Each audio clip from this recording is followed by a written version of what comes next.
In today's video, I'm going to teach you how to adjust speed required to double or triple click the side button.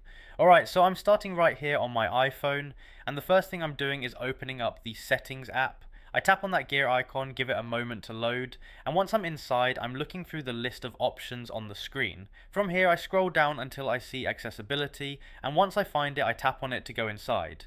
Now I'm in the accessibility menu, and I continue scrolling down a bit more until I spot side button. When I see it, I tap on side button, and that takes me into the section where I can adjust how the button responds. Alright, now that I'm here, I'm looking at the click speed section. This is where I can change how quickly I need to double or triple click the side button. I see the options available: default, slow, and slowest, so I just tap whichever one I want to use. The change applies immediately, and I can switch between them as needed.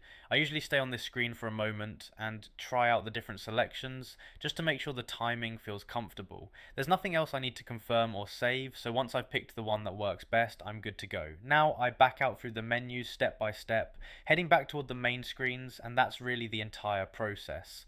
Anytime you want to revisit it, just open settings, go into accessibility, tap side button, and choose between default, slow, or slowest again.